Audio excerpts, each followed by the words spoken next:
Good morning, good afternoon, good evening, good night, जो भी आपके यहाँ चल रहा हो उसको एक्सेप्ट करो और मुझे कमेंट करो। सो कैसे हैं आप लोग? मेरे ख्याल से अच्छे ही होंगे क्योंकि हमारा एग्ज़ाम भी पास आता जा रहा है। सो स्टार्ट करते हैं। आज हम aryl halides, welcome to learning with KT. आज का हमारा टॉपिक रहेगा एराइल हैलाइड्स। तो भाई एराइल हैलाइड्स, जैसा कि मैंने अपने ये जो जब हम स्टार्ट कर रहे थे हैलोएल्केन और हैलोएरीन्स या एल्काइल और एराइल हैलाइड, तब मैंने बेसिकली बताया था कि एल्काइल हैलाइड क्या होता है। बट फिर भी मैं रिपीट कर देता हूँ कि भाई अगर किसी बेंजीन के ऊपर क्लोरीन, ब्रोमीन, आयोडीन या फ्लोरीन जुड़ा होता है तो हम उसको बोलते हैं अल्काइल हैलाइड। ठीक, क्या उसको हम बोलते हैं एराइल हैलाइड। ठीक है, कि उसको हम बोलते हैं एराइल हैलाइड। ठीक है, तो इसमें हम क्या करते हैं, इसमें इसका रेजोनेंस भी होता है। तो ये जो चीज़ होती है रेजोनेंस स्टेबलाइज्ड होता है, जैसा आप देख रहे हो इसके 3 कैनोनिकल स्ट्रक्चर्स बने हुए हैं। Okay okay. तो सबसे पहले हम क्या देखते हैं भाई, जनरल मेथड्स ऑफ प्रिपरेशन, जैसा कि हमने एराइल अल्काइल हैलाइड्स में भी देखा था। तो सबसे पहले हम देखते हैं general methods of preparation. General methods of preparation में हम देखेंगे सबसे पहले बाय डायरेक्ट हैलोजिनेशन। ठीक है, बाय डायरेक्ट हैलोजिनेशन।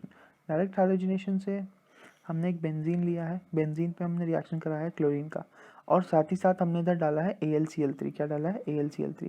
तो यहाँ पे जो क्लोरीन होता है डायरेक्टली इस पे जाके अटैक कर देता है और एक H बाहर करके अपना एक Cl के साथ HCl बनाता है और साथ में एक एराइल हैलाइड बना देता है या हैलोएरीन बना लेता है। ठीक है, क्लोरोएरीन। ओके, नेक्स्ट हम देखते हैं इसी में आगे, अगर हम इसमें ब्रोमीन डाल दें, अगर हम ये जो बेंजीन था इसमें ब्रोमीन डाल दें और साथ में BBr3 डाल दें, भाई यहाँ पे जो कंपाउंड होगा हम वो वाला कंपाउंड डालेंगे जो हमको जोड़ना है। ठीक है, जो हमको जोड़ना है ताकि वो सॉल्यूशन में उसके जो जब उसके आयंस आए तो वो रिएक्शन को फॉरवर्ड या रिएक्शन को सपोर्ट करें। ठीक है, तो यहाँ पे सीधे सीधे एक ब्रोमीन जुड़ जाएगा, ब्रोमीन जुड़ जाएगा तो इधर पे बन जाएगा एक HBr और एक ब्रोमीन यहाँ पे ऐड हो जाएगा। तीसरा होता है अगर हम एक बेंजीन में I2 ऐड करें, अगर हम बेंजीन में I2 ऐड करें तो ये एक रिवर्सिबल रिएक्शन होता है। ठीक है, पहले तो हमको एक आइडो बेंजीन मिल जाता है, आइडो बेंजीन मिलता है और साथ में HI मिलता है। अब अगर हम इस HI में HIAg डाल दें तो हमको I2 मिल जाता है और ये जो रिएक्शन होता है पूरा, ये पूरा का पूरा रिएक्शन रिवर्सिबल होता है। ठीक है, कैसा? ये पूरा का पूरा रिएक्शन जो होता है ये रिवर्सिबल रिएक्शन होता है। आगे बढ़ते हैं। आगे हम इसका दूसरा मेथड देखेंगे। इसका दूसरा मेथड बोलता है by diazonium salts. By diazonium salts. Diazonium salt क्या होता है, अगर एक बेंजीन के ऊपर N2 है, ये N2 और साथ में N2 के साथ एक N के साथ बॉन्डेड है Cl, तो ये जो N ट्रिपल बॉन्ड N होता है और अगर N किसी और के साथ भी बॉन्डेड है तो भाई ये जो स्ट्रक्चर होता है ना हाईली अनस्टेबल होता है। हाईली अनस्टेबल कैसा होता है कि ये जो N2 है ये तुरंत बाहर हो जाता है। ठीक है, तो अगर हम इसमें मतलब कि ये होता है डाइजोनियम सॉल्ट। अगर हम डाइजोनियम सॉल्ट में CuCl डालें तो ये जो क्लोरीन आता है, CuCl से जो ये क्लोरीन आता है, ये क्लोरीन N2 बाहर हो जाता है और वहाँ उस वैकेंसी में क्लोरीन जाके जुड़ जाता है, ये N2 बाहर हो गया। ठीक है, तो ये भी काफ़ी इजी रिएक्शन था। नेक्स्ट हमारा जो रिएक्शन है इसमें फिर से हमने एक डाइजोनियम सॉल्ट लिया है, उसका रिएक्शन कर दिया है CuBr से, क्योंकि पिछली बार हमने क्लोरोबेंजीन बनाना था, इस बार हमको बनाना है ब्रोमोबेंजीन, तो इसमें हमने ऐड किया है CuBr। तो Cu से जो Br है वो चला जाएगा और साथ ही साथ यहाँ पे बन जाएगा N2 और इसमें एक ब्रोमोबेंजीन हमको ऐसा प्रोडक्ट मिलेगा। ठीक है, अगर हमको इधर पे ऐड करना है क्या, अगर हमको इधर ऐड करना है आयोडाइड यानी आइडोबेंजीन बनाना है तो भी कोई दिक्कत नहीं है, हम आइडोबेंजीन भी बना सकते हैं। उसके लिए हमको यहाँ पे डाइजोनियम सॉल्ट के साथ Ki मिलाना पड़ेगा, तो ऐसा प्रोडक्ट हमको मिलेगा आइडोबेंजीन और साथ में N2। तो काफ़ी मेरे ख्याल से इजी रिएक्शन से N2 बाहर हो जाता है और N2 की जो वैकेंसी होती है उसमें जाके हैलोजन जुड़ जाता है। ठीक है, इसमें और कुछ भी ज़्यादा समझाने वाला नहीं था।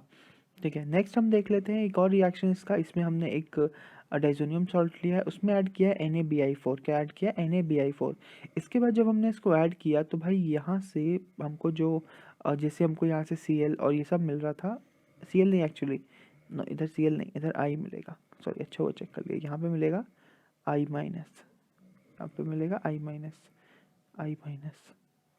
ठीक है, यहाँ पे ठीक है, तो यहाँ पे जैसे हमको मिल रहा था I माइनस या Cl माइनस या Br माइनस, तो यहाँ पे हमको मिलता है RS4 माइनस या NaS। RS4 लिखा है ना, हाँ RS4 माइनस, पता नहीं क्या है ये रिएक्शन, देख लेना आप कहीं से चेक कर लेना। ओके, या मैं बाद में चेक करा दूंगा। तो यहाँ पर से फिर एक N जुड़ जाता है, पता नहीं ये रिएक्शन मुझे गलत लग रहा है, ये रिएक्शन अभी मत देखना, ये रिएक्शन मुझे गलत लग रहा है। एक मिनट एक मिनट एक मिनट एक मिनट, इसको काट ही देते हैं, ये रिएक्शन गलत है, ये नहीं देखना। ओके, ये बाद में देखेंगे। ओके, तो नेक्स्ट हम आते हैं इसकी प्रॉपर्टीज़ पे। इसकी जो प्रॉपर्टीज़ हैं, इनकी प्रॉपर्टीज़ पे आते हैं। ओके, तो इसकी प्रॉपर्टीज़ अगर देखोगे तो सबसे पहले हम इसकी प्रॉपर्टी को मार्क कर लेते हैं। प्रॉपर्टीज़, न्यूक्लियोफिलिक एरोमेटिक सब्स्टिट्यूशन देते हैं, ये न्यूक्लियोफिलिक एरोमेटिक सब्स्टिट्यूशन देते हैं, जिसमें या जिसको बोलते हैं बाय मॉलिक्यूलर डिस्प्लेसमेंट मैकेनिज्म। ठीक है, okay, by molecular displacement mechanism से न्यूक्लियोफिलिक एरोमेटिक सब्स्टिट्यूशन देते हैं। ठीक है, प्रेजेंस ऑफ स्ट्रॉन्ग इलेक्ट्रॉन खींचू ग्रुप एट ऑर्थो और para position supports the reaction. ठीक है, अगर इसकी ऑर्थो या पैरा पोजिशन पे कोई एक इलेक्ट्रॉन खींचू ग्रुप है, मतलब कि माइनस आई इफेक्ट वाला कोई ग्रुप है, ठीक है, तो उसको हम क्या वो जो होता है वो ये रिएक्शन को सपोर्ट करता है, रिएक्शन को। जैसे कि ये क्लोरोबेंजीन है, एक मिनट सॉरी, ये वाला पेन मुझे अच्छा नहीं लगता। ठीक है, यहाँ पे एक क्लोरोबेंजीन है, क्लोरोबेंजीन है, इसके साथ एक NO2 है। NO2 माइनस का जो होता है, ये माइनस आई इफेक्ट सबसे स्ट्रॉन्गेस्ट माइनस आई वाला ग्रुप होता है NO2। तो ये इसके जो है, ये उसके पैरा पोजिशन पे तो ये रिएक्शन को सपोर्ट करेगा। और इसका रिएक्शन मान लो मैंने करा दिया CN के साथ, तो ये जो Cl है इसकी जगह CN आ जाएगा। ओके, और Cl माइनस बाहर हो जाएगा। परफेक्ट, ये रिएक्शन भी मेरे ख्याल से इसमें कुछ भी समझाने का नहीं है, बस इसमें जो कंडीशन याद करनी है वो ये है कि अगर इलेक्ट्रॉन खींचू ग्रुप प्रेजेंट है ऑर्थो या पैरा पे, तो वो रिएक्शन को सपोर्ट करेगा। तो चलिए इसका मैकेनिज्म देखते हैं। इसका मैकेनिज्म अगर देखोगे तो ये लिया था हमने एक क्लोरोनाइट्रोबेंजीन। ठीक है, इसके बाद हमने इधर पे कोई एक न्यूक्लियोफाइल का ऐड कराया। तो भाई जो न्यूक्लियोफाइल है वो पहले बनेगा, मतलब कि पहले मैंने क्या बोला, पहले फॉर्मेशन ऑफ बॉन्ड होगा। ठीक है, पहले फॉर्मेशन ऑफ बॉन्ड होगा, फिर इसके बाद जो है एक माइनस चार्ज इस पे आ जाएगा बाजू वाले कार्बन पे, क्योंकि ये वाला जो बॉन्ड है, ये वाला बॉन्ड टूटेगा। ओके, तो ये वाले ने तो अपना वैलेंसी कंप्लीट कर ली न्यूक्लियोफाइल के साथ बॉन्ड बना के, लेकिन जो इस तरफ वाला है वो अभी भी अनबॉन्डेड है, यानी ठीक है, तो उसके पास माइनस चार्ज आ जाएगा। अब भाई स्ट्रॉन्ग रेजोनेंस क्रिएट होता है, जिसमें 3 रेजोनेटिंग स्ट्रक्चर्स बनती हैं हमारी। क्या बनती हैं? 3 रेजोनेटिंग स्ट्रक्चर्स बनती हैं। ये जो स्ट्रक्चर्स हैं ये काफ़ी इंपॉर्टेंट है, तो इनको आप ध्यान से देख लेना। ठीक है, ठीक है, तो आगे बढ़ा जाए। तो 3 रेजोनेटिंग स्ट्रक्चर होती है, मतलब कि ये जो आयन होता है रेजोनेंस स्टेबलाइज्ड होता है। ठीक है, इसमें अब अगर हम आगे बढ़ेंगे तो इसका एक हाइब्रिड स्ट्रक्चर बनाते हैं हम कुछ इस टाइप का। ओके, या तो फिर वो ये होता है हाइब्रिड स्ट्रक्चर किसका, ये जो हमने अभी रिएक्शन इंटरमीडिएट बना था उसका। ठीक है, अब ये जो रिएक्शन इंटरमीडिएट बना है, रिएक्शन इंटरमीडिएट से फिर जो Cl होता है, ये जो माइनस चार्ज आता है, ये वापस से जब यहाँ आता है लौट के पूरा चेन कंप्लीट करके, तो फिर ये क्या करता है, ये Cl को बाहर कर देता है। तो Cl माइनस बाहर हो जाता है और न्यूक्लियोफाइल जो रहता है वो जुड़ा का जुड़ा रहता है।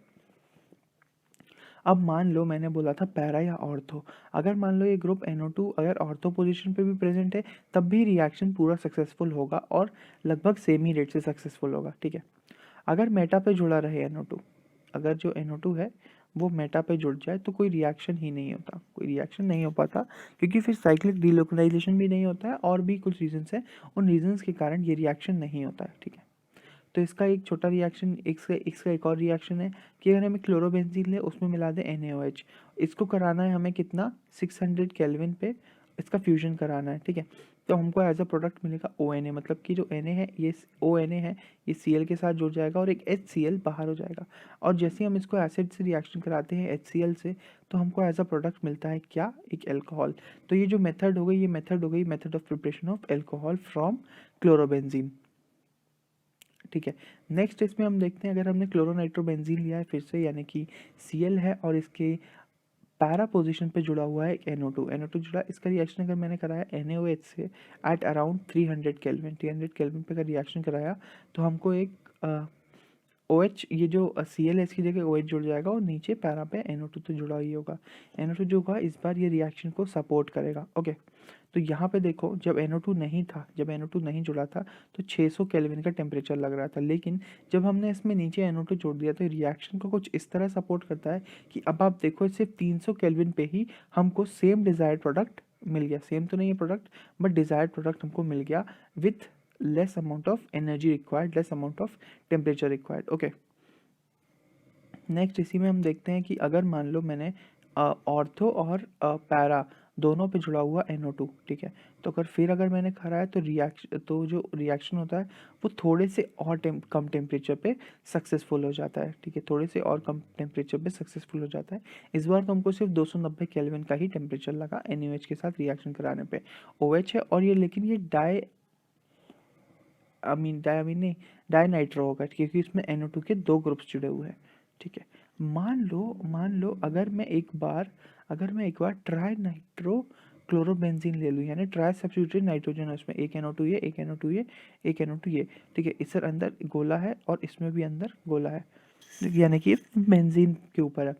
अगर मैं अब रिएक्शन कराऊं तो मुझे शुरू में 300 लग रहा था, अब इस बार मुझे सिर्फ 100 केल्विन पे ही मेरा जो डिजायर्ड प्रोडक्ट है वो OH के मतलब अल्कोहल के साथ मिल जाएगा, ठीक है। इसको हम बोलते हैं पिक्रिक एसिड, ठीक है। देख लेना, आगे हम पढ़ेंगे वैसे अल्कोहल्स में इसके बारे में। इसको हम बोलते हैं पिक्रिक एसिड, ओके। इसको नहीं और किसी चीज़ को बोलते हैं, बट वो कुछ चीज़ 3 सब्स्टिट्यूटेड नाइट्रो उस पर भी होते हैं, ओके। अब हम देखते हैं एलिमिनेशन एडिशन मैकेनिज्म, या जिसको हम बोलते हैं बेंजीन मैकेनिज्म, ओके। तो स्टार्ट करते हैं हम 1 सेकेंड में, विद इन 1 सेकेंड हम स्टार्ट करने वाले हैं, ओके। इसको लाइट कर लूँ मैं थोड़ा, इसको जो है मैं, ओके। तो ये काफ़ी अच्छा एप्लीकेशन है, बहुत अच्छा सॉफ्टवेयर है, जो भी है ये, इसका नाम तो मैं नहीं बता सकता, बट ये काफ़ी अच्छा सॉफ्टवेयर है, ओके। तो स्टार्ट करते हैं एलिमिनेशन एडिशन रिएक्शन या बेंजीन मैकेनिज्म। इसमें हम क्या करते हैं, हमने एक क्लोरोबेंजीन लिया है, उसका रिएक्शन कराएंगे हम KNH2 से, किससे, KNH2 से, और इसके साथ ही साथ हम इसमें रखेंगे एक लिक्विड NH3। इसमें हमें मिलेगा एक बेंजीन और उसके ऊपर जुड़ा होगा NH3, यानी एक अमीन मिल रहा है, ओके। और साथ ही साथ हमें इसमें क्या मिल रहा है, KCl। तो भाई ये एक मेथड ऑफ प्रिपरेशन होता है अमीनो बेंजीन का, शायद से इसका अमीनो बेंजीन ही कहते हैं, या एरोमेटिक अमीन, शायद से ऐसी कुछ कहते हैं, ठीक है। तो इसका मेथड ऑफ प्रिपरेशन हो गया ये, ठीक है। तो अब इसका मैकेनिज्म देखते हैं, ओके। तो अगर इसके मैकेनिज्म की तरफ बढ़े, इसका जो मैकेनिज्म होता है वो कुछ इस टाइप से है कि भाई यहाँ पे मैंने लिया है क्लोरोबेंजीन, यहाँ पे मैंने लिया क्लोरोबेंजीन, उसमें अगर मैं रिएक्शन कराऊँ NH2 से, भाई NH2 के पास एक माइनस चार्ज होता है, क्योंकि इनकी 3 वैलेंसीज होती हैं, ठीक है, जिसमें से यहाँ पे सिर्फ 2 ही सेटिस्फाई हुई, तो उसके पास एक माइनस चार्ज रहता है, तो वो जाके ये वाले हाइड्रोजन पे अटैक करता है, ये वाले हाइड्रोजन पे, इस पे, ठीक है। तो यहाँ पे हमको फिर क्या मिलता है, ये वाले हाइड्रोजन पे अटैक करता है, तो यहाँ पे हमको फिर ट्रिपल बॉन्ड बन जाता है, यहाँ पे जा के कुछ इस टाइप से ट्रिपल बॉन्ड बन जाता है। ट्रिपल बॉन्ड बनेगा तो इसमें क्या होता है, ट्रिपल बॉन्ड बनेगा तो इधर पे एक H जो है, यहाँ से एक H का एलिमिनेशन हुआ है, ओके। यहाँ पे हमको NH3 मिल गया था, NH3 बाहर हो गया, ये देखो ये NH3 बाहर होगा। फिर हमने इसमें फिर से NH2 डाला तो ये फिर से इधर बॉन्ड बना करके, लेकिन इस बार क्या होगा, एक NH2 इधर ऐड हो जाएगा और यहाँ पे एक हाइड्रोजन वापस जैसा का तैसा हो जाएगा। तो भाई यहाँ पे एडिशन हुआ किसका, NH3 का, और यहाँ पे एलिमिनेशन हुआ NH3 का, ठीक है। तो ये जो बना है इसको हम बोलते हैं एनिलीन।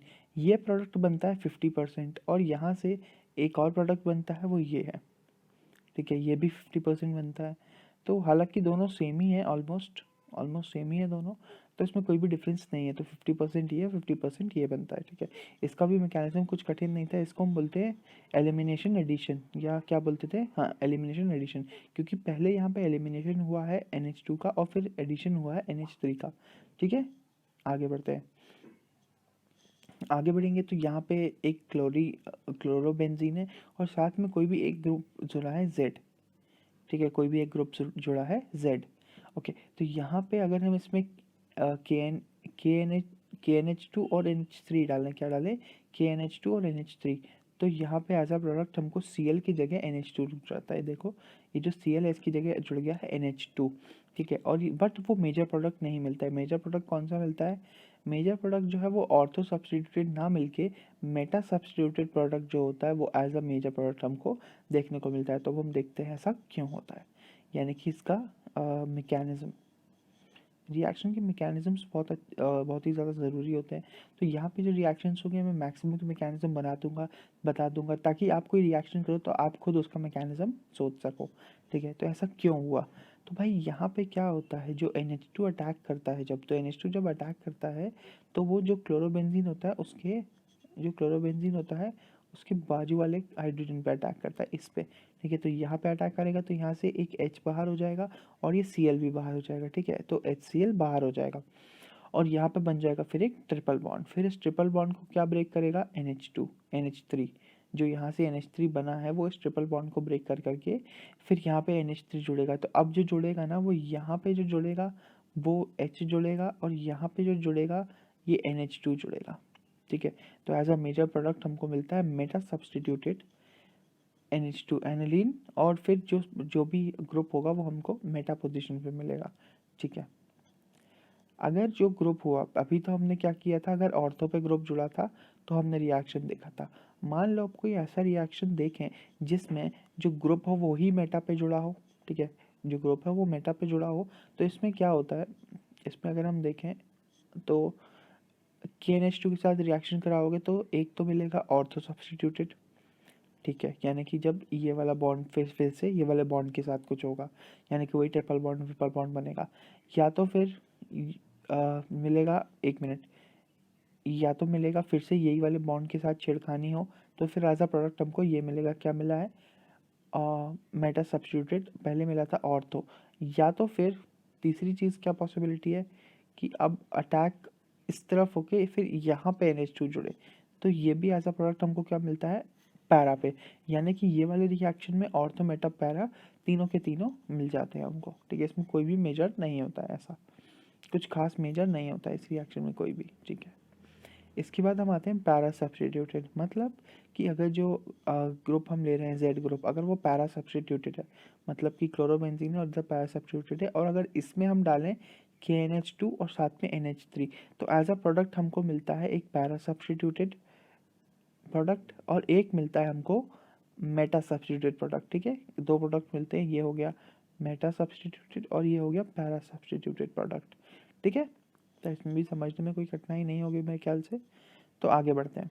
तो अब ये एराइल हैलाइड का हमारा लास्ट रिएक्शन होगा, तो इसके बाद हमारा एराइल कंप्लीट हो जाएगा। ठीक है, तो ये हमने कोई भी एक क्लोरोबेंजीन लिया है, इसमें रिएक्शन कराया है किसका, NH3 KNH2 और साथ में CH3CN। ठीक है, तो इसके बाद क्या होता है कि ये जो क्लोरोबेंजीन है, क्लोरोबेंजीन की जगह ये जुड़ जाता है पूरा का पूरा, क्या, CH3CN। अब CH3CN तो जुड़ नहीं पाएगा, इसमें से एक H बाहर होगा, इसमें से जो H बाहर होगा वो इस Cl के साथ HCl बना लेगा।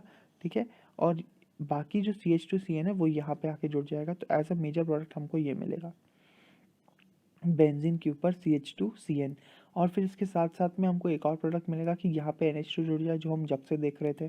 ठीक है, ये इसके कारण बनेगा NH2 के NH2 के NH3 के NH2 के कारण।